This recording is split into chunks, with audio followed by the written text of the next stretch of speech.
Hi everyone, it's Shar and welcome back to my channel and welcome back to a speed build where we're actually doing an apartment speed build.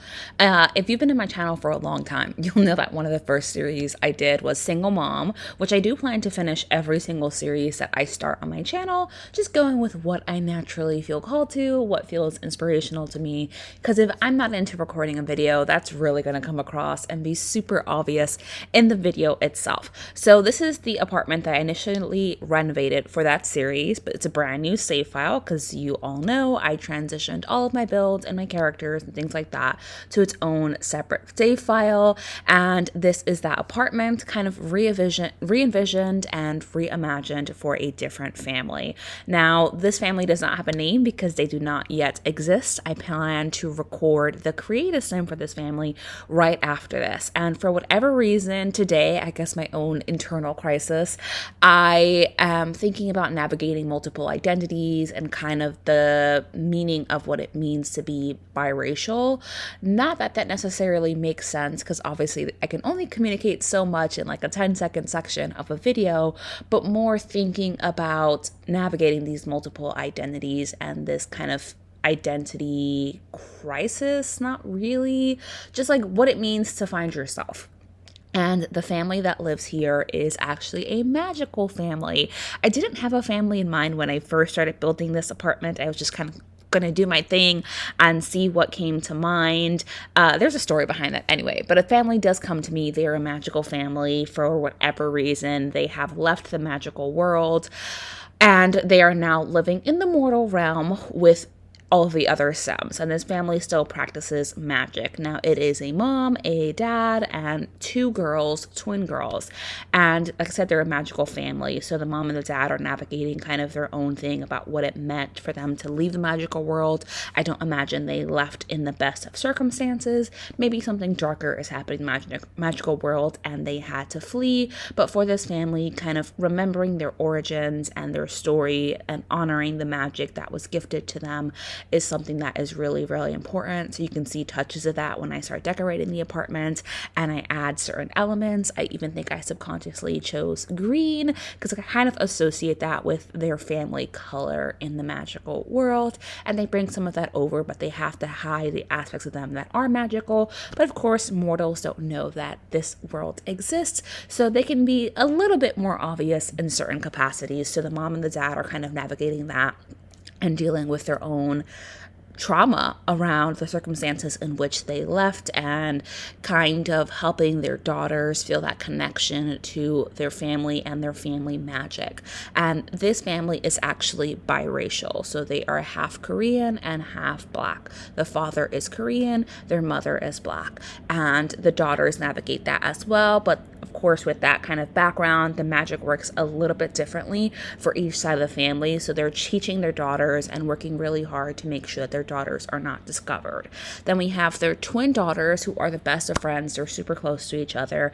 And they themselves are dealing with being thrust into this new world because before this, they attended a magical school, leaving all of their friends and family behind and trying to find themselves in this new world of San Myshuno while navigating their identity of being Black and being Korean and also being magical siblings in a non-magical world, trying to practice their magic without exposing themselves and really trying to discover who they are in this world of San Myshuno and all that that comes with. And I just really love that storyline. I think it's really fun and I would love to play this family, but it would be an off-screen family because right now recording videos is a pain in my butt just because the hardest part of recording is space. So I mentioned several times before, I play on a MacBook Air. My game runs completely fine if I am not recording.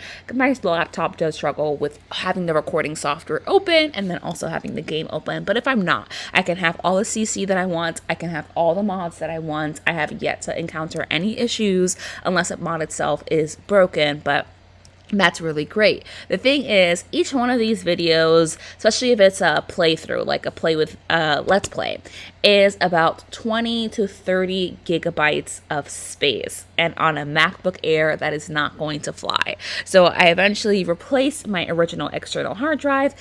You probably don't care, but I want to tell you the story anyway. But using an external hard drive, interferes with my recording software in that when it comes to Let's Plays, it sometimes glitches. It will start just skipping and repeating my sentences, and that makes it such a pain to edit the videos. And right now, my anxiety is at a place where I'm like, I cannot deal with this. I am at peace. I am calm, and I cannot deal with this stress for the next couple of videos. And we're just going to focus on the save file stuff, because obviously then I don't have to worry about like editing the footage down. It's honestly me recording, me cutting little bits out, me speeding the footage up, and then doing a voiceover for that. And honestly, I'm fine. I'm happy with that. I'm happy to be working on my save file. I heard a rumor at some point that The Sims 5 wouldn't be out for like at least 5 more years, and I thought my save file wouldn't be done in time for The Sims 5 because I honestly assumed that it would be out this year or next year. I don't know if that rumor is true because obviously it is a rumor. But if it is true, then you'll definitely have my save file before The Sims 5 is out. And this is kind of the nod I was telling you for this family. It's important to remember their roots, and that comes through with kind of like the artwork. So we have the maternal grandmother and the paternal grandmother on the walls. On the back wall, we have some of the magical nods and kind of ties to their heritage and where their family comes from. You can see a mask on the wall. That's a nod to their heritage. We have lots of art everywhere. I was looking for a specific art piece and I honestly couldn't find it because the first swatch is not people, but it's this one that I was looking for. And I imagine that's also part of like the mother's ancestry, perhaps a couple of generations ago, their family as well. And then this is when I decided that the family was magical, and I start adding little magical touches to it. So with the twins' rooms, it's fine. We can do things, but I like the idea that this apartment isn't perfect, because rarely do you go and rent an apartment and it is exactly the way that you want and everything makes complete sense. So that's what I went for here, and I think it came across like it's still a really good apartment, but the part of this apartment that's not perfect, quote unquote, is that the living room is so small and the kitchen takes up so much of the space. But because this family is magical, that does work for that, because obviously they're doing things like brewing, using ingredients, making potions. The father is actually a potions master. He's taking a step back, but he still really loves doing that kind of work. So that's what I went with here. And you're going to see me just add these little magical elements. I mean, it's a dream catcher. I had thoughts about that being in the game anyway. But for them and the storyline and the lore behind it is that they need to have it because as twins and very young witches, their minds and their dreams are susceptible to kind of invasion. And the quote-unquote dream catcher's thoughts here in their bedroom is protecting them against that. And then I chose to use these lights in the entryway. They're the only lights I end up changing. I add bedside lights and things like that. The parents, you can see in their bedroom, have the magical bookshelf and the seance table, and their bedroom door is always locked to everyone but the household members. So anyone who comes visits would not have the ability to enter their bedroom, and so their bedroom can be more magical.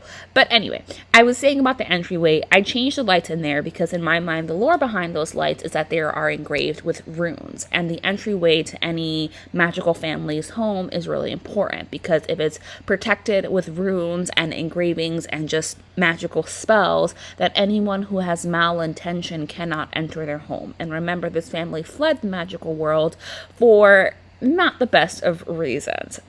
Well, meaning not good circumstances, okay? They were not leaving willingly. That is what I mean by that. I chose to add a little bit of wallpaper. You can put it up. It's removable wallpaper.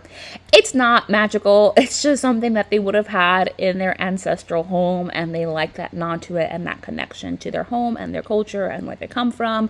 The kitchen, I add some elements here. I played around with the idea of magical beings and technology kind of interfering, but I didn't really like that idea. They're supposed to fit in, and part of the storyline for the twins is navigating that realm and kind of understanding the mortal realm, which includes technology, TV, things like that. In fact, one of the twins is a gamer, which is one of the aspects of her new mortal life that she really does admire. I go back to the twins' rooms. I'm thinking, how am I going to decorate this room? But ultimately, I decided to have it just be plain white with little touches of them in terms of their decorations. And I think aesthetically that worked because the twins are adapting to being in this realm, and in a way they're kind of resisting. So they didn't want to do anything very extreme to their bedroom. It's just somewhere that they live, and it's decorated and it has touches of them, but it's not somewhere they consider home, and therefore they don't make it feel like home. So that's what I was doing there. I'm trying to add some aspects of their personality.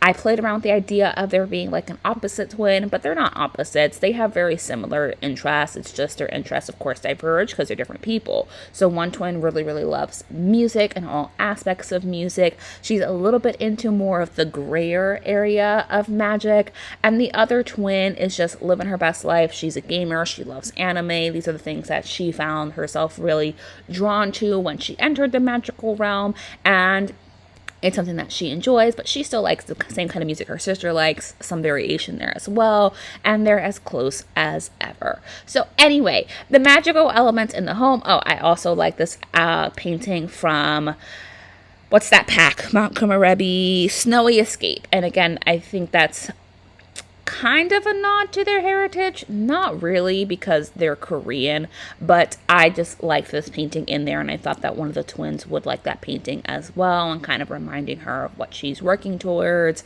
and where she can go from here, perhaps being open to the idea of travel.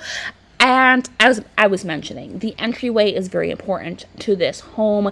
The rug that I eventually put down there, the painting that's above the door, the lighting that is completely different to anywhere in the house is engraved with runes. Again, the idea is that if anyone with malintention entered the home, they would not be able to enter due to the powerful force of that magic.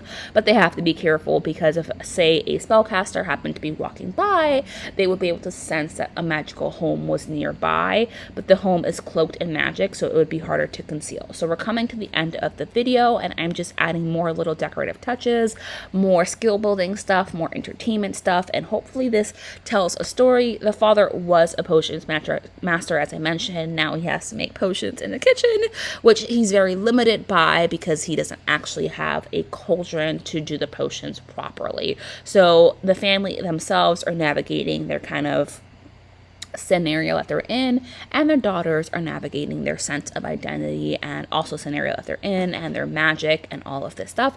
So I hope that you enjoyed this video. If you did, you already know what to do. You can like, comment, and subscribe. I do my best to post at least twice a week, but sometimes I post every single day, and I'm gonna see you all next time while you watch my very bad attempt at giving a tour before I give up.